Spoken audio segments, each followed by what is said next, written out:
Latest updates ఎప్పటికప్పుడు పొందడానికి Big TV WhatsApp channel follow అవ్వండి. లింక్ డిస్క్రిప్షన్ లో ఉంది. కరుడుగట్టిన హిందూ సంస్థ రూట్ ఫిరాయించింది. భిన్నత్వంలో ఏకత్వం అనే భారత ప్రాథమిక సూత్రాన్ని 100 ఏళ్ల తర్వాత వల్లించింది.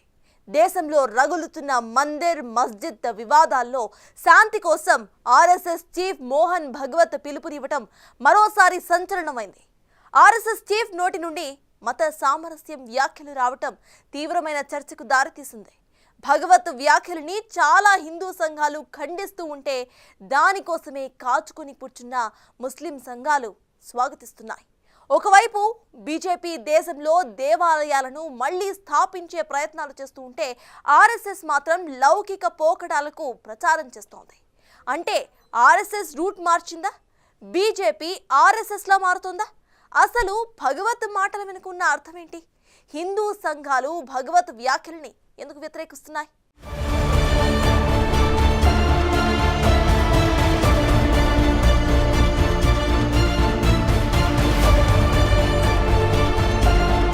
अतिरेकी तिरस्कार द्वेष शत्रुता संशय याच्या पोटी रोज एक नवीन प्रकरण काढणे हे कसं चालेल? हे नाही चालणार.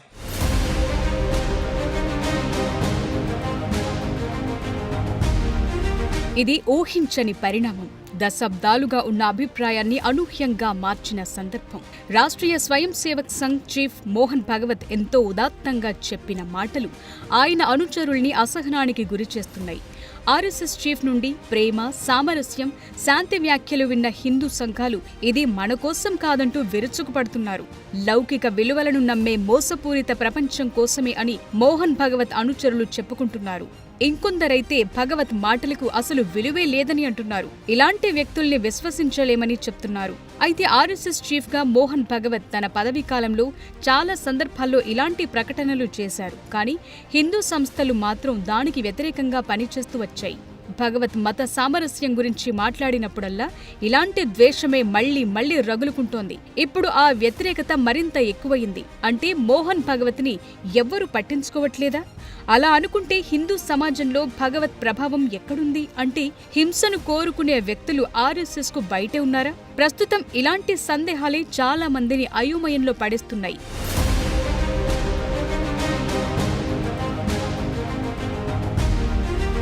మందిర్ మసీద్ సమస్యపై రాష్ట్రీయ స్వయం సేవక్ సంఘ్ చీఫ్ మోహన్ భగవత్ ఇటీవల చేసిన ప్రకటన హార్డ్ కోర్ హిందూ సంఘాలకు అంతగా మింగుడు పడటం లేదు. ఇలాంటి మతపరమైన విషయాలను నిర్ణయించడానికి ఆర్ఎస్ఎస్ కు అధికారం లేదంటున్నారు. ఈ అంశంలో మత పెద్దలు మాత్రమే నిర్ణయాలు తీసుకోవాలని చెప్తున్నారు. మోహన్ భగవత్ చేసిన వ్యాఖ్యలను హిందూ గురువుల ఆర్గనైజేషన్ అఖిల్ భారతీయ సంత్ సమితి తీవ్రంగా విమర్శించింది. మతానికి సంబంధించిన అంశం తలెత్తినప్పుడు అది మత గురువులు నిర్ణయిస్తారని, వారు ఏ నిర్ణయం తీసుకున్నా రాష్ట్రీయ స్వయం సేవక్ సంఘ్, విశ్వ హిందూ పరిషత్తులు అంగీకరిస్తాయని అఖిల్ భారతీయ సంత్ సమితి ప్రధాన కార్యదర్శి స్వామి జితేంద్రానంద సరస్వతి పేర్కొన్నారు.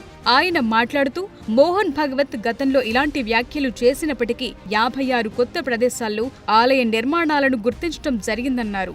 మతపరమైన సంస్థలు తమ చర్యలను రాజకీయ ఎజెండాలతో కాకుండా ప్రజల సెంటిమెంట్ ఆధారంగా చేసుకుంటాయని జితేంద్రానంద వెల్లడించారు. ఇక జగద్గురు రాంభద్రాచార్య వంటి మత ప్రముఖులు మాట్లాడుతూ మతపరమైన విషయాలపై అవసరమనుకుంటే ఆధ్యాత్మిక నాయకులతో చర్చించాలి గాని సొంత వ్యాఖ్యలు చేయకూడదంటూ వాదించారు.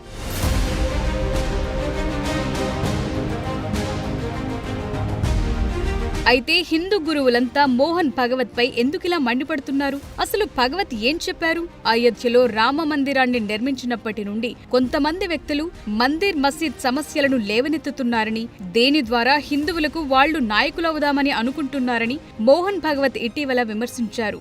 డిసెంబర్ 19న ఇండియా ది విశ్వగురు అనే అంశంపై పుణేలో జరిగిన కార్యక్రమంలో ఉపన్యాసమిస్తూ భగవత్ ఇంక్లూజివ్ సొసైటీ కావాలని వాదించారు. దేశంలో ప్రస్తుతం రోజుకొక కొత్త వివాదం చెలరేగుతోందని, దీన్ని ఎలా అనుమతించాలి అని ప్రశ్నించారు. ఇకపై ఇలాంటిది కొనసాగదని, మనం కలిసి జీవించగలమని యావత్ భారతదేశం చూపించాలని అన్నారు.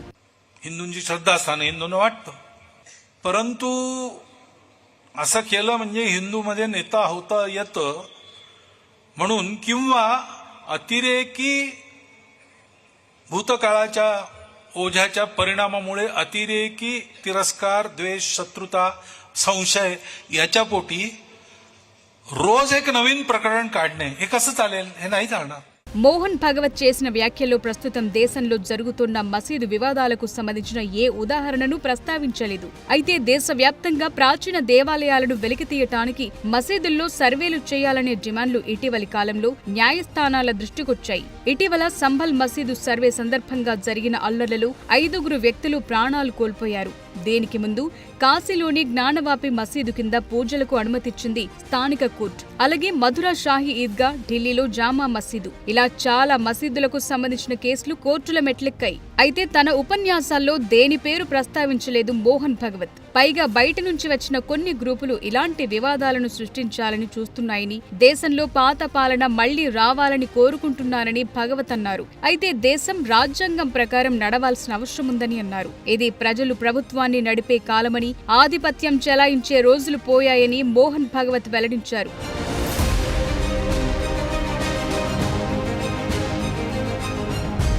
ఇక మోహన్ భగవత్ ఇటీవలే మరో సందర్భంలో మతంపై కీలక వ్యాఖ్యలు చేశారు. ప్రపంచవ్యాప్తంగా మతం పేరుతో జరుగుతోన్న అకృత్యాలన్నీ ధర్మాన్ని తప్పుగా అర్థం చేసుకోవటం వల్లే జరుగుతున్నాయని అన్నారు. ఈ సందర్భంగా బ్రహ్మదేవుడు ధర్మంపై చెప్పిన జ్ఞానాన్ని ఉదహరించిన భగవత్, ధర్మం గురించి అసంపూర్ణ జ్ఞానం అధర్మానికి, అనైతికతకు దారితీస్తుందని చెప్పారు. డిసెంబర్ 22న అమరావతిలో మహానుభావ్ ఆశ్రమం 3 రోజుల శతాబ్ది ఉత్సవాల ముగింపు కార్యక్రమంలో ఈ వ్యాఖ్యలు చేశారు. ఒక వ్యక్తికి ధర్మానికి సంబంధించిన నిజమైన అర్థాన్ని అర్థం చేసుకోవటం చాలా శ్రమతో కూడుకున్న పనని, అలాంటి వ్యక్తిని సమాజం తప్పుగా పేర్కొంటూ దూకుడుగా వ్యవహరిస్తోందని, ఇలాంటి ఆగ్రహం తట్టుకుని ధర్మానికి సరైన అర్థాన్ని బోధించాల్సిన అవసరముందని భగవత్ వెల్లడించారు. దీనికి హేతుబద్ధమైన శాఖలు అవసరమని, కేవలం శాఖలు ఉండటం వల్ల ఉపయోగం లేదని అన్నారు. 800 ఏళ్ల తరువాత హిందూ సమాజం తమ మతాన్ని అంగీకరించిందని గుర్తు చేసిన మోహన్ భగవత్, 800 ఏళ్లుగా సమాజంలోని ఏ వర్గాన్ని విస్మరించడం అన్యాయమని అన్నారు.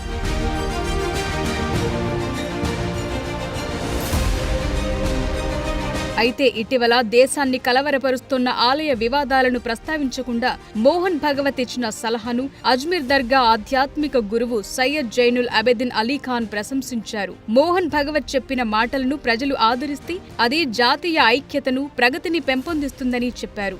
గతంలో కూడా మోహన్ భగవత్ ఇలాంటి వ్యాఖ్యలే చేశారని, 2022లో భగవత్ ఓ సందర్భంలో మాట్లాడుతూ ప్రతి మసీదు కింద శివలింగాన్ని వెతకూడదని చెప్పినట్లు గుర్తు చేశారు. మోహన్ భగవత్ వ్యాఖ్యలు ప్రశంసనీయమని, మనమంతా వాటిని స్వీకరించాలని అన్నారు. ఇలాంటి మాటలు ఆచరిస్తే మనమంతా ఒక్కటిగా జీవించగలమని అన్నారు. ప్రపంచం ముందు భారతీయులంతా ఐక్యంగా ఉంటే మన దేశం అభివృద్ధి చెందుతుందని అజ్మీర్ దర్గా ఆధ్యాత్మిక గురువు వెల్లడించారు.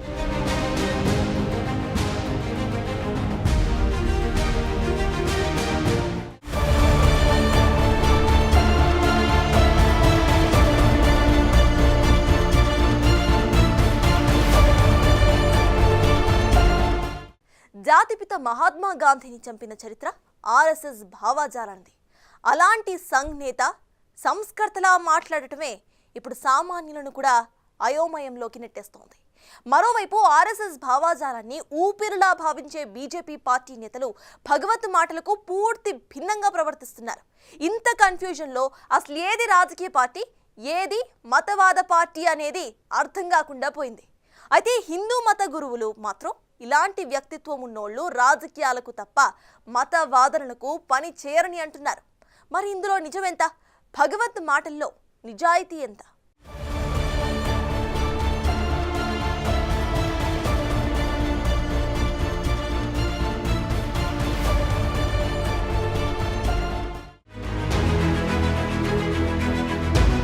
రాష్ట్రీయ స్వయం సేవక్ సంఘ్ చరిత్ర చూస్తే నాణానికి 2 ముఖాలు స్పష్టంగానే కనిపిస్తాయి. ఈ ముఖాల్లో ఒకటి ప్రపంచం వైపు, మరొకటి ఆర్ఎస్ఎస్ లోని వ్యక్తుల వైపు చూపిస్తుంది. ఆర్ఎస్ఎస్ కార్యకర్తలు గాంధీ విగ్రహాలకు పూలమాలలు వేస్తూనే గాంధీని హత్య చేసి ఉరిశిక్షకు గురైన వ్యక్తిని సంఘ్ కార్యకర్తలు ఆదర్శంగా తీసుకుంటారు.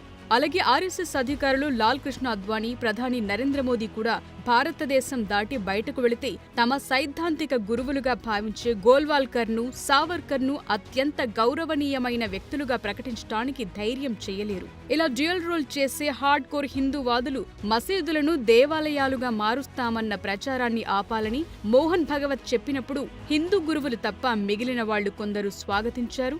ఇంకొందరు మౌనంగా ఉన్నారు. అయితే భగవత్ మాటలను ఆర్ఎస్ఎస్ నెట్వర్క్ అనుసరించాలని ఆర్ఎస్ఎస్ మద్దతుదారులెవ్వరూ కోరుకోరన్నది విశ్లేషకులు చెప్తున్న మాట. అయోధ్యలో రామమందిర నిర్మాణం తరువాత మత ఘర్షణలు రేపటం వల్ల హిందువులకు నాయకుడవుతానని ఎవరైనా విశ్వసిస్తే తప్పేనని భగవత్ పేర్కొన్నారు. భారతీయులు చాలా కాలంగా సామరస్యంగా జీవిస్తున్నారని, ప్రతి ఒక్కరికి వారి సొంత మార్గంలో పూజించే హక్కు ఉందని కూడా వెల్లడించారు. దేశంలో శాంతి సామరస్యాలకు భంగం కలిగించే చర్యలు మంచిది కాదని సూచించారు.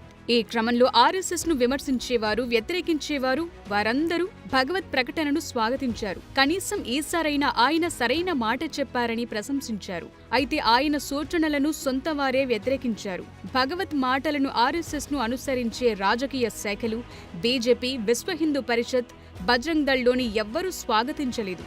భగవత్ సామరస్యం గురించి మాట్లాడుతున్న తరుణంలో ఉత్తరప్రదేశ్ ముఖ్యమంత్రి యోగి ఆదిత్యనాథ్ సనాతన ధర్మం భారతదేశ జాతీయ మతమని ప్రచారం చేస్తున్నారు.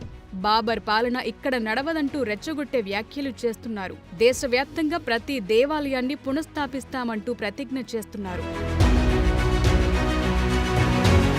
మరోవైపు మోహన్ భగవత్ చేస్తున్న శాంతి సందేశంపై ముస్లిం వ్యతిరేక భావజాలమున్న చాలా మంది నిప్పులు చెరుగుతున్నారు.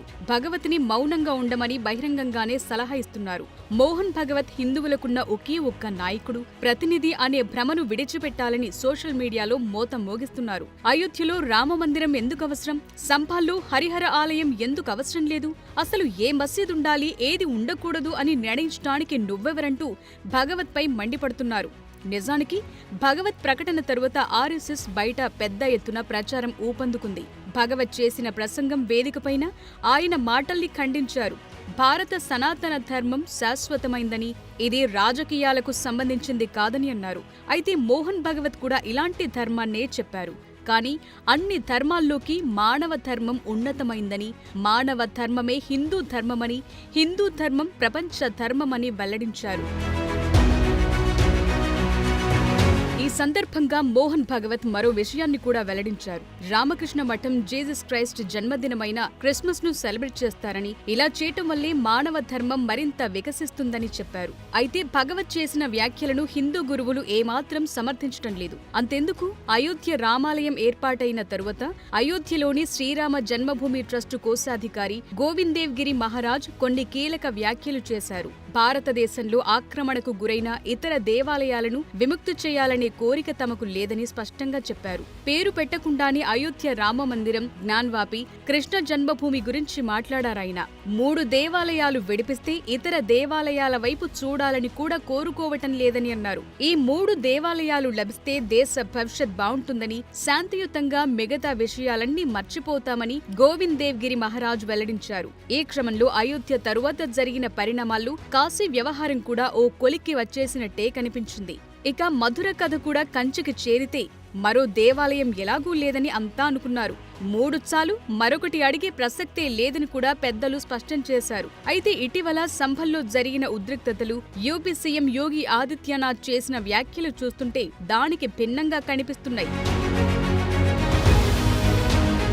నిజానికి భారతదేశంలో ఎప్పుడు మత ఘర్షణలు వచ్చినా, ముస్లింలు, క్రైస్తవులు వంటి మైనార్టీ మతస్థులపై దాడులు జరిగినా అది ఆర్ఎస్ఎస్ భావజాలం వల్లనే అంటారు. అయితే ఆర్ఎస్ఎస్ కార్యకర్తలకు మార్గదర్శిగా ఉండే మోహన్ భగవత్ మాత్రం హింస లేకుండా సామరస్యం చూపించాలని అంటున్నారు. ఒకవైపు హిందువులకు, హిందూయేతరులకు మధ్య తేడాను మర్చిపోమని ప్రజలకు సలహా ఇస్తున్న భగవత్, మరోవైపు హిందువులందరూ ఎవరూ భయపెట్టలేనంత బలవంతులుగా మారాలని కూడా కోరారు. ఇక ఆర్ఎస్ఎస్ సిద్ధాంతంతోనే నడిచే భారతీయ జనతా పార్టీ కూడా సరిగ్గా ఇలాంటి మార్గాన్నే ఎంచుకున్నట్లు కనిపిస్తోంది. అంబేద్కర్ విగ్రహాలకు దండ వేస్తూనే రిజర్వేషన్ల అవసరం ఏముందని బీజేపీ నేతలు మాట్లాడతారు.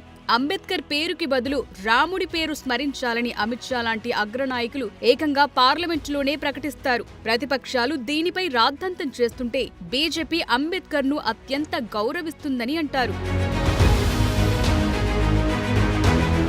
అసలు నేను హిందువునే కాదు అని స్పష్టంగా ఒక పుస్తకమే రాసిన అంబేద్కర్ను బీజేపీ ఎందుకు గౌరవించాలి? సిఏఏ చట్టంలో విదేశం నుండి వచ్చిన హిందువులకి ఎందుకు ప్రత్యేక స్థానం కల్పించాలి? అన్ని మతాలను గౌరవిస్తే యూసీసీ చట్టం అమలు చేయటానికి ఎందుకు అంత బలంగా ప్రయత్నించాలి? ఇలాంటి ప్రశ్నలన్నీ ఇప్పుడు ఒక్క బీజేపీ పార్టీకే కాకుండా ఆర్ఎస్ఎస్ చీఫ్ మోహన్ భగవత్ కి కూడా వస్తున్నాయి. ఇక మోహన్ భగవత్ మాటల్ని వ్యతిరేకిస్తున్న వారంతా ఇలాంటి మాటలు కేవలం రాజకీయంగా లబ్ధి పొందటానికి తప్ప ఇంక దేనికి పనికిరావని అంటున్నారు. మరి భగవత్ మాటల్లో బీజేపీ చేష్టల్లో నిజాయితీ ఎంతుందనేది ఇప్పటికైతే అస్పష్టంగానే కనిపిస్తోంది. చూడటానికి బీజేపీ ఆర్ఎస్ఎస్ రూట్లో నడుస్తోందని, ఆర్ఎస్ఎస్ బీజేపీ రాజకీయ మార్గాన్ని ఎంచుకుందని అనిపిస్తున్నప్పటికీ ఇవి రెండు అవకాశాన్ని బట్టి అడుగులు వేస్తాయన్నది స్పష్టంగా అర్థమవుతుంది.